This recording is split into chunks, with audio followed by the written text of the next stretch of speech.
me, Got Mortgages, here on another episode of the Got Mortgages podcast. I have got my good friend here, Marco Reyes with Reyes Royalty Construction. What's up, brother? How's it going, man? Oh, it's been crazy. 2025 has definitely been one with so many different already hurdles as the year is progressing. The good thing is obviously like you're seeing, the market is warming up. Yes, it is. Weather is getting nicer. A lot nicer. Right? We can actually now let the dogs out without feeling guilty about it. Yes. But Marco, you want to introduce yourself and tell everybody who you are? Yeah, so my name's Marco Reyes, owner-operator at Reyes Royalty Construction, specializing in bathrooms and kitchens.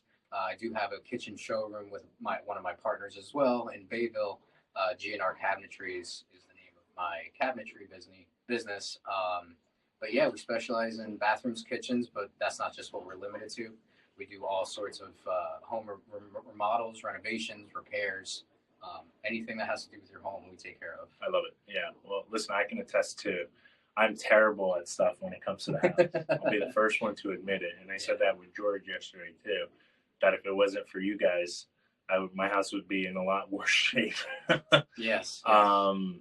So what made you obviously want to get into construction and start to really follow through with that side of the business? So as far as the construction side of it, my father and I have always done it. He's always been in the trades, 30 plus years, longer than my life. So he's always been that entry into it. I remember working weekends with him. We would do like little side jobs on the side while he was doing his 9 to 5 during the weekdays. I was in corporate America with the dealerships, car dealerships. That became too much. And then I've always wanted to be an entrepreneur. Yep. I've always had that fire in me where I've always seen something and wanted to make it my own and do it the way I like to do it. And so I called my dad one day and was like, hey, Dad, if I were to do this, are you on board? He said, let me know when, where, and what do I got to do? He was on board from the get-go. I didn't slowly do it part-time. Like when I opened my LLC, I just took with it, Nice. ran, and never looked back. What were you doing before construction? I was a assistant service manager for a car dealership. I helped assist with one dealership in Lakewood. They gave me a couple more responsibilities as the time went. Yeah. And it was good. It wasn't what made me happy. Wasn't your calling? Yeah. It wasn't what made me happy. So my wife, thank God, she's the person she is. I love her. She's the one that called me out on it. I would take home things. I didn't think I did, but I would take home things and shut down. I wouldn't really be explosive, so to speak. Sure. I would just internalize it. And I was negligent. I didn't want to listen to her. I was like, no. And hindsight of things, seeing it from my perspective now, She was right. she was right. Yeah, I hate that. Ashley's the same way. She was right. That's awesome. So obviously you took a little bit of that knack of one work ethic, right? Because I'm sure when you come working and bring stuff back, working for somebody else, obviously that comes from just our personal selves, right? That personal work ethic. Because I was the same way. I had that problem working for, whether it was in the restaurant industry or in the car business or in the legal field, right? And I was the guy that would show up to the office at 7 a.m. by choice, because just how I am. Yeah. And then the person who stayed late or showed up on the weekends to get our complaints or interrogatories and stuff like that. Exactly.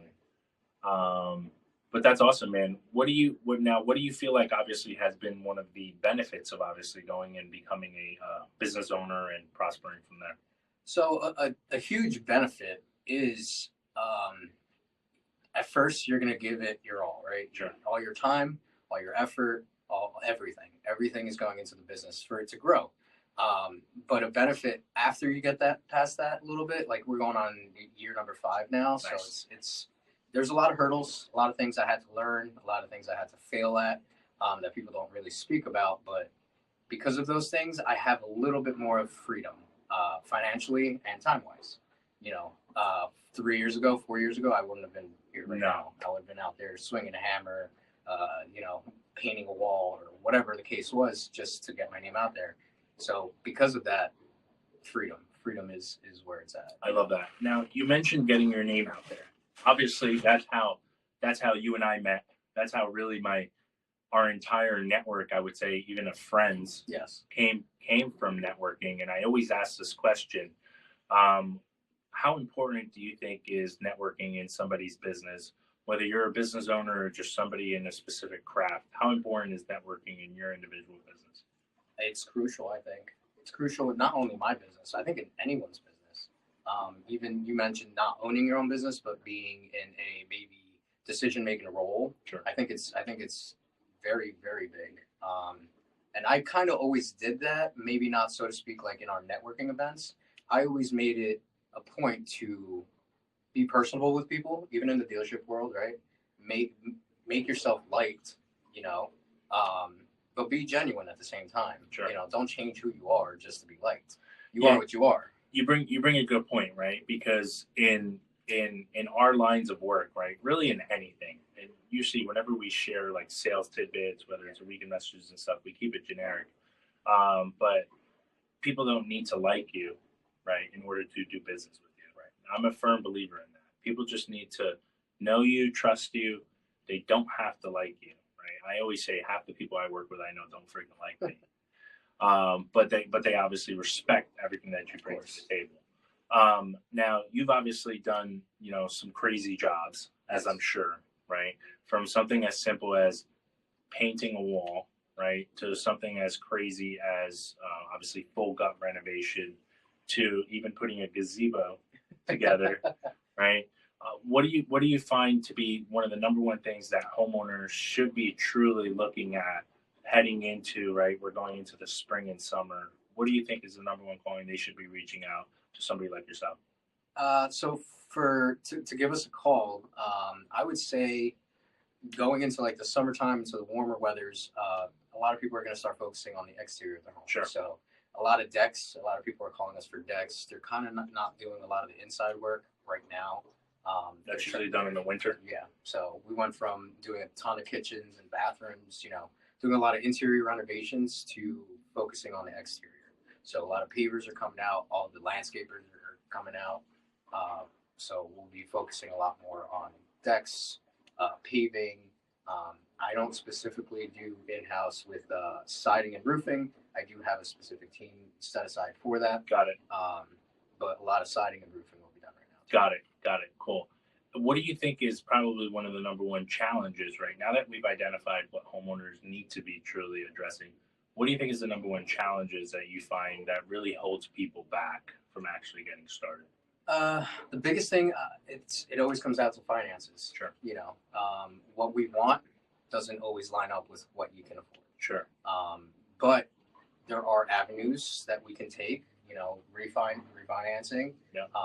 Doing that quick little The HELOC. Yeah. thing that you presented to us is going to be a game changer for all my potential homeowners. Yeah, dude, I'm still mind blown on how quick that is. And you know me, the second I learn about something, I don't keep it to myself, right? Yeah. I'm the first to go to you guys and be like, dude, oh my God, this is the craziest thing, that I've worked into, and start to think, all right, well, how can we all take advantage of this? Really. And I barely make anything from those, Right. but surely just, all right, well, if we can land an extra repair gig or rehab, we can actually use that and there's no physical appraisal needed. Right. Because a lot of the times, what I see, as I'm sure you're probably called in after the fact, Yes. a contractor started a job and then they were promised the whole world and then they fail, right? And then you're called in having to clean up the mess. Mhm. Rather than starting from the get. Right. And I think, was it you who shared with me a story? Isn't that what you're dealing I with right now? I Kind got of tons of stories. like somebody recently Uh, who you started, and they started halfway, some type of mutual friend, and then I think you kind of came in after the fact and had to really clean stuff up. yeah. I could be yeah. wrong. No, it happens. It happens very often. Yeah. Too many to name. But yeah, the instance that you're speaking of, yes. I have a investor that I deal with, a very nice lady. We've been together for 5 years now, Yeah. almost since the beginning, and she decided to go with a new construction build. Went with her contractor. Don't know all the logistics of it, but from what I gathered, foundation issues, had to get torn down again and rebuild foundation. Ugh. A lot of hurdles. She's going on like year three now of building it, going into the third year. Of like fixing it after she bought the new construction. So she bought this. She bought this property. Yeah. And the house we knew it was going to get demoed. I told her either demo it, tear it down, build new. Right.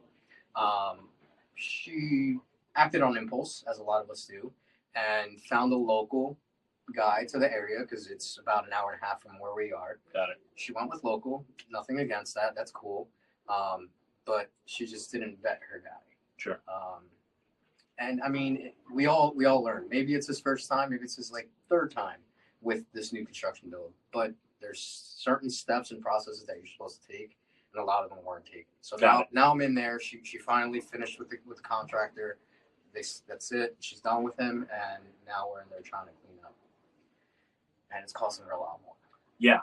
I could.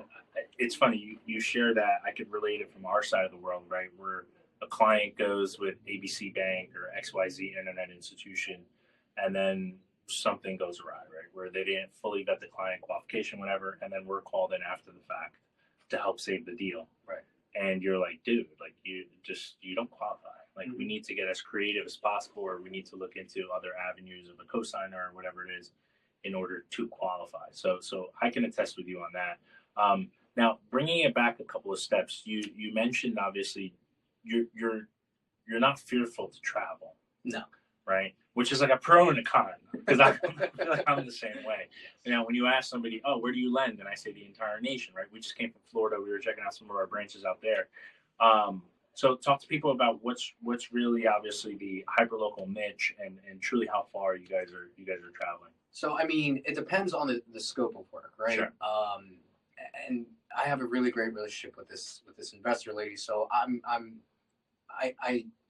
I tend to bend backwards a little bit more. Sure. For people that I confide in and trust and have done tons of work with. Sure. But we do service all of Ocean County. Yeah. We go past Ocean County because where we're at now is Monmouth County. Got it. We go Monmouth County, but we are our ideal place to stay in would be anywhere close to like Forked River. Got it. So like Forked River, Manahawkin, Little Egg Harbor, Toms River, Brick. Like that's our ideal like comfort zone. Got it. Right.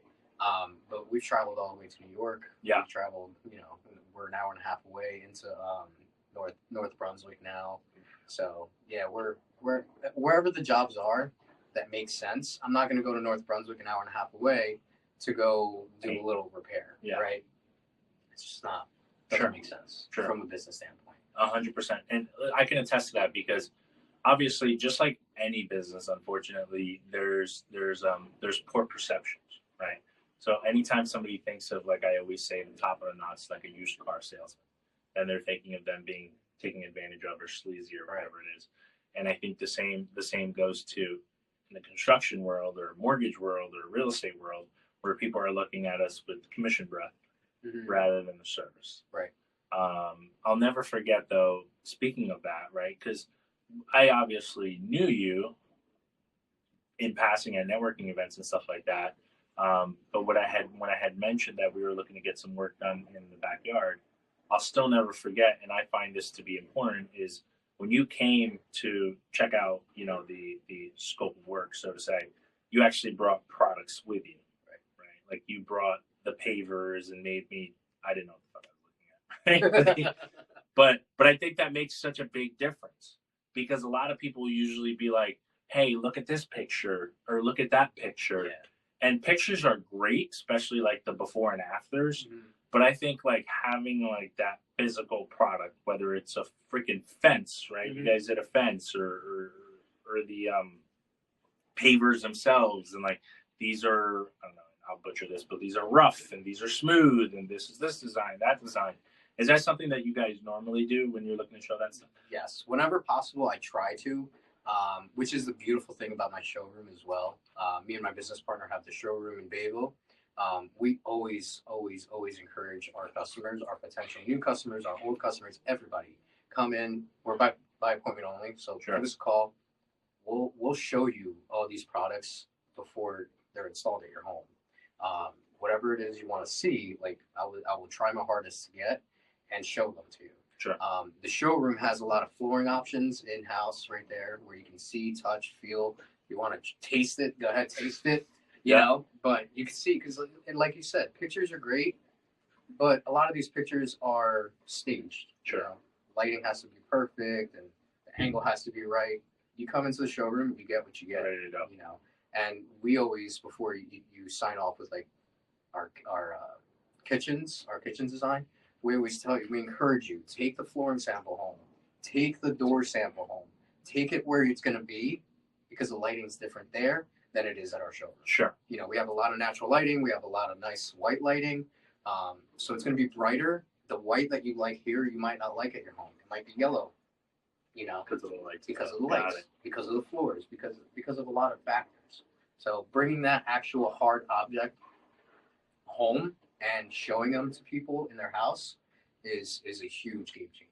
And I encourage a lot of people to start doing that if they haven't already done so. Yeah, that makes sense. And I'm sure now probably you guys will get busier. I know we were just talking about it earlier, but many people are probably looking to redo their floors, or all these crazy storms that we've been dealing with too, right?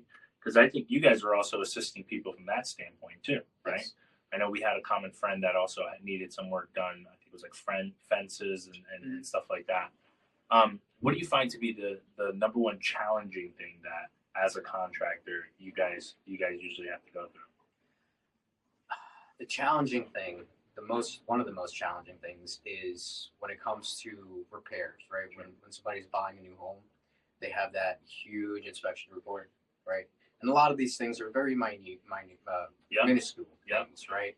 Like a little scuff on the wall. Okay, cool, we'll take care of it, no problem. But when it comes to potential water intrusion, potential damage by an outside source, right? Yeah. Animals, weather, anything like that, that's a big hurdle. Sure. Because you don't know what's behind that wall. You don't know until you start uncovering it. Is there mold? Is there rot? Is there insects that wood destroying insects? We don't know until we rip it apart, and that is scary for a lot of people. Sure. Yeah. I can definitely attest to that, because we see all the time, the craziest stuff within these inspection reports. And at first glance, right, I didn't know any of this stuff. I was just like, dude, like, who cares? Like, this is not a big deal. There's no inventory in the market. You got to take advantage. But then slowly but surely now we're having to kind of like become more educated about them, right? Where if it's, or even understanding certain townships too, right? Because I'm sure you guys have to deal with CO stuff and make sure it's up to par with that. Now, speaking of that, I'm seeing a lot of times, are you guys getting calls where people are failing to get the CO, and then you guys have to step in and either correct the issues, fix the work, bring in the code? You're seeing a lot of that. Yeah, I try to stay away from that a little bit, because that becomes a huge battle between he said, she said, old owner, new owner. Yes, it is. No, it isn't. Where the township has pretty much the last say in things. If things have to get brought up to code, they have to get brought up to code. There's nothing you can do. That. Yeah. You know, if a non-GFI outlet is where you have water, like in your kitchen sink or bathroom sink, and it's not there, you got to replace it. You got to put a GFI circuit in there. You know, things like that people don't understand, and they're like, oh, well, now it's an outlet, it works. What do you have to do this? Well, that's something I would say. There's things that are done for your safety. Sure. You know, if as soon as it senses any ground faults, it shuts off, so that you don't get electrocuted. Sure. Especially near a water source. Yeah. You know, so all these things are meant for a reason. Sometimes they're difficult and a nuisance, but we have to take care of them. Got it. I love it. Any final parting words that you think you have for anyone who's looking to either start a renovation job or remodeling job or anything like that you could give them? Yeah. So my little piece of advice would be vet your contractors. You're not always going to pick me. I understand that. That's fine. Nothing against anyone, right? But vet your contractor. Get some insight and like ideas going too, because what you think you like may not be what you end up doing and liking in the end. Sure. You know, we see that all the time too. Coming in the showroom, they see this huge island with this nice, beautiful quartz slab. They're like, oh, nice. I didn't want white. Now I do. You know, So definitely get some ideas, pick what you like and what you don't like, because what you don't like is a huge advantage as well. Yeah, because you can work your way backwards. Exactly. Got Yep. it. If people want to find you, what's the best way?